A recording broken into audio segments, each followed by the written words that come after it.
Welcome to toy-polloi. Hello and welcome to another video from toy-polloi. Now today we're going to be looking at making a custom cape for a vintage Masters of the Universe Evil-Lyn, because ever since I first got this figure, or first saw this figure as a child, I was a little bit disappointed with it, because when you watch the cartoon, Evil-Lyn actually has a cape and it sort of flows around behind her and makes her look a lot more evil. But when they produced the toy, all you got with Evil-Lyn was her little sort of orb on a stick, so it was a little bit of a disappointing figure. Other He-Man figures came with capes and many more weapons, but Evil-Lyn was just a little bit sort of under accessorized, really, just the orb on a stick, and that was it. So today I thought I'd go about trying to make a custom cape in a sort of similar style to it would have been produced back in the day. Now recently I've been working on some other capes for the Kenner Superpowers figures, because that's a line that I get asked to cover a lot, and I'm going to be covering this in the future. And I was sort of making these capes and trying to work out how they attach to figures, because they have a nice little sort of clip function. You can see you have a little bit of plastic in there and it clips on the neck, and they work really nicely, and you can make all sorts of sort of cool capes using this clip method. So I thought I would take this idea and move it onto the He-Man figures, especially for Evil-Lyn, because again, having a bit of elastic around the front would sort of detract from the look of the figure. So using a little clip technique like this should work very nicely. So I haven't actually made one of these yet, but I know the principle and how they work because I've made these. So today I'm going to talk you through the entire process of making a cape from scratch. I'll show you how I design the patterns and how we go about getting everything to work. So let's get started and make Evil-Lyn a custom cape. Right, so the first thing we've got to do is actually work out how we're going to attach this to Evil-Lyn's neck. You can see here, if we look at the neck, it's actually got quite a nice little sort of groove all the way around where there's a sort of collar on her outfit, and that's perfect because we need to just make something that clips into that. I think that it's got enough sort of space there to allow us to do the same sort of technique as I was showing on these Kenner Superpowers figures. Now they use a little piece of plastic that you then sew into the cape, and that just sort of clips around the neck section, and you can see that holds on very nicely, and you don't end up with any sort of elastic around the front of the figure, and it makes it a nice clean sort of attachment. So we're going to use exactly the same technique as I've been working on for these two, and as I say, this will be covered in a future video. I'm just waiting for a load of fabric to arrive, and then I'm going to be doing a video on these Kenner Superpowers capes. So if you're excited or interested about those, make sure to subscribe because that will be coming up in the coming months. So what we're going to do is sort out the bit of plastic that clips onto this neck. Now I was looking around for some plastic tubing that would do the job, and there's quite a few bits out there that would, but actually it sort of turns out I've actually got something that would work perfectly well in my toolbox already. I have a whole load of these marker pens. Now these are sort of knockoff of Sharpie markers. They're exactly the same size as Sharpie markers, and they were just incredibly cheap. And what we're going to use is a part of the lid, so I'm just going to put the pen over there. Now you can see this plastic is quite flexible. I can bend it, and it just so happens that that's about the same diameter as her neck. So what I'm going to do is cut off about a 3mm sort of strip off the bottom of this lid, and then we can modify that, and that should clip around her neck quite nicely. So I've got my scalpel here, and I'll just cut off a piece of that, and we'll see how well it works.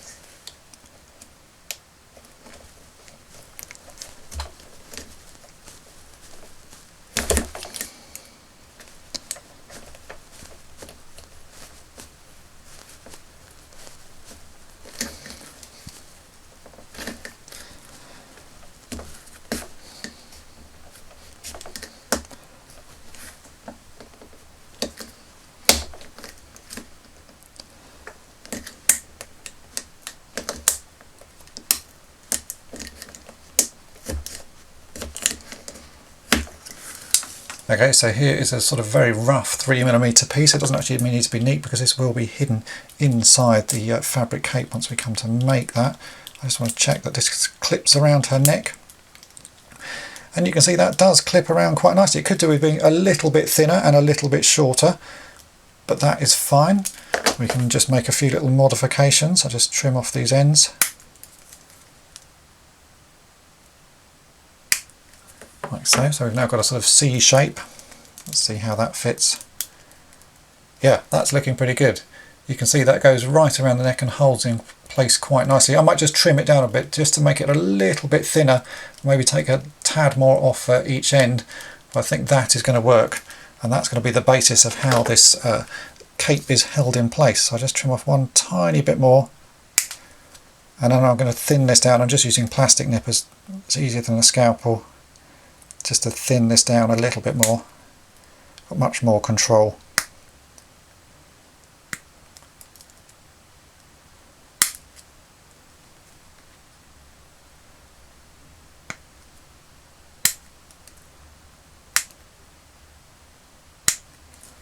Let's try that, see how well that fits. I think that is about perfect. So now we can go ahead and design the cape that this will attach to. When designing the cape, I just start with a blank piece of paper, and all you need is a pencil and a ruler. And the easiest way to start is actually just to draw a straight line, because you know the cape is going to be a mirror image. So I'm just going to draw a straight line, and that will be the midpoint of the cape. Now we can take Evil-Lyn, and I can sort of work out how long I want the cape to be. So we know that that is where the cape is going to start, and we want it to sort of hang down to just above ground level. So that looks like about 11 centimetres. So on this line that I've drawn, I'm going to mark the top, and I'm going to mark 11 centimetres at the bottom. So that is the full length of the cape. Now for this we want to work out the top, and I know roughly, I have already measured this, this is about 3 centimetres all around her neck. So I'm going to draw a line that is 3 centimetres at the top, and we want it to sort of go 1.5 centimetres each side, and that will be the start of the sort of design for the top of the cape. So we want that to be about that, and then we're going to need a little bit of fabric to wrap over, and because that's quite small, I reckon we can get away with just about 1 centimetre for that. So we can just draw 1 centimetre here. Now obviously I've made many capes before, so I sort of know roughly what I'm doing, so this is a little bit of guesswork. Sometimes I'll come back to these patterns and sort of redesign them as I go, but you've got to sort of start at some point, and so making a rough prototype like this, sometimes they work first times, other times they need a little bit of work. So that is the next section of the cape. Now we want a cape that sort of flows either side, so you want something that's quite long, and you're going to want a sort of wedge shape that comes down from this neck, and I'm going to reckon that we're going to want something quite wide, because you want it to sort of hang quite nicely. So if we say 14 centimetres, that's probably going to be about right. So where I've marked the 11 centimetres of the vertical height from the neck, I'm now going to draw a line 14 centimetres across, like that. But obviously you don't want a straight line at the bottom, because that's not really how capes work, especially not in action figures. You want a curve. So we need to work out a sort of a curve, and I'm going to say probably about 2 centimetres up. So again, just doing this by eye, because at this stage we're just sort of making a rough cape. So I'm going to mark 2 centimetres up there, and we'll do the same on the other side. So 2 centimetres up there, and I can start drawing in some of these angled lines like so.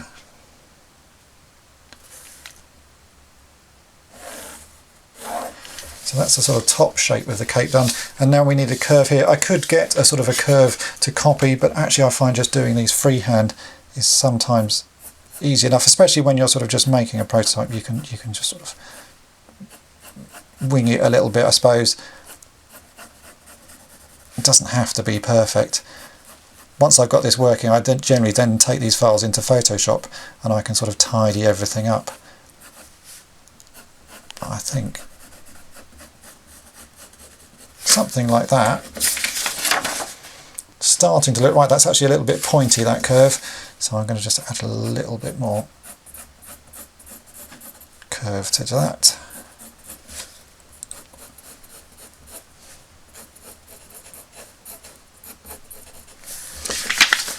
And I think that will do. That should fit by the time. That's a good length. You can see it just hangs down about where her boot is. There's enough fabric at the top to make a little fold over the plastic hoop we've got. So I think that is a good starting point. We can cut this out, and we'll make some sort of something out of fabric and see how well it sits on the figure.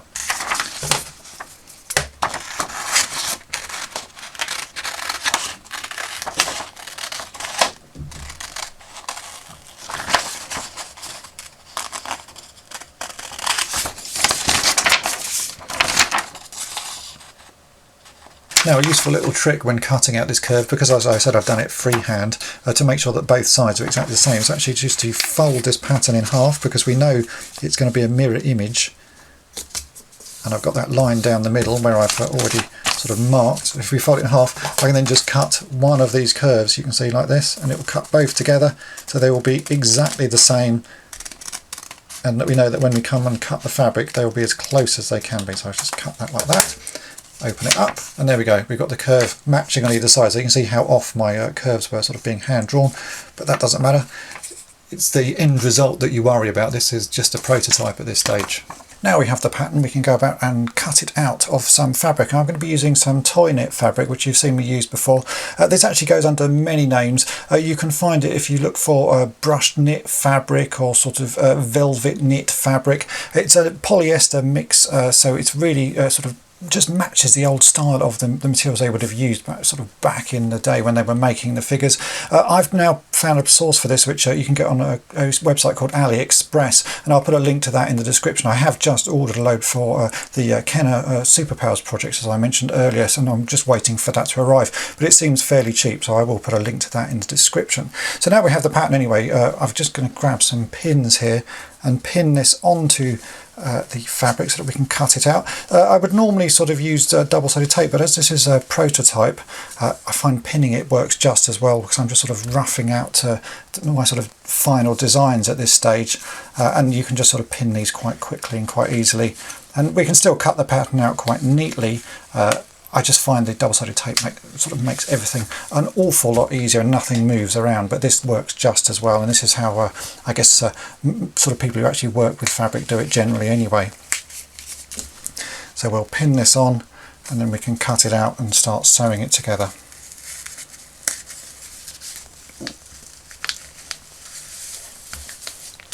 So just make sure everything looks sort of neat, and get my scissors and I'll just cut away.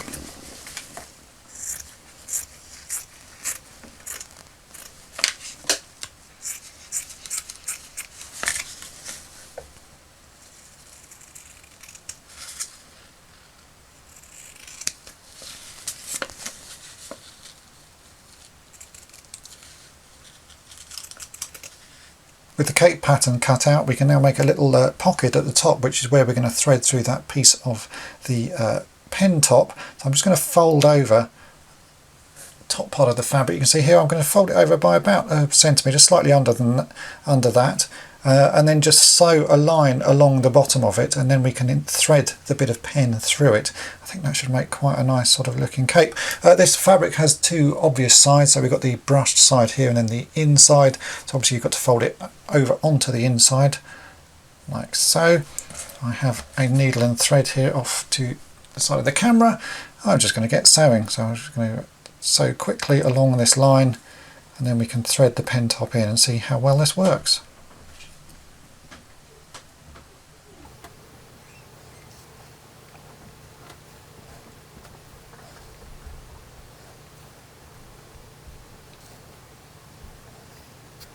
Okay, so I've sewed along the bottom now. I'm going to also sew up this end here, because then we can push the little bit of plastic in. It won't pop out of that end. Once the plastic's in place, we can just sew up that end as well. So I'm just going to put a couple of little stitches up here as well, and that should be enough to stop the plastic sort of poking out of the end.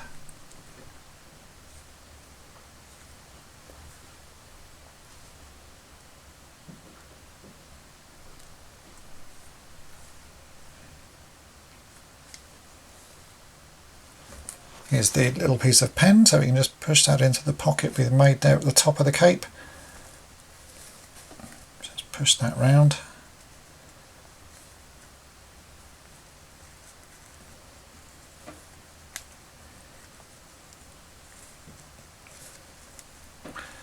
Bit fiddlier than you would imagine. Okay, that's fitted in quite nicely. So I'm now just, again, get a bit of thread here, and I'm just going to sew up that end so that this can't come out of the little pocket that we've made.